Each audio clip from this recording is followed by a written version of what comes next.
Hey guys, good morning. So guys, pang 2 days ko na ata itong travel guys, no? 2 days o 3 days? 2 days na. So guys, andito ako sa isang rest area dito sa Wisconsin, no? So gising ko lang and then tapos na ako mag pre-trip. Tatakbo na rin ako ngayon papunta ng South Dakota. Meron pa akong 1,000 km mahigit tatakbo, no?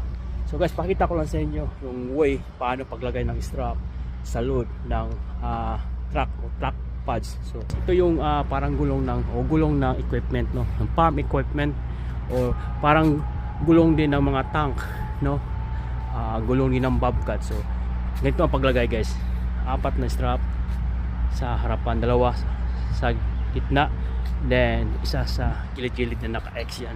So dito sa gitna 3 lang nilagay ko guys, naka-X yan, well, naka-X yan. And then ganun sa likuran, 4 din.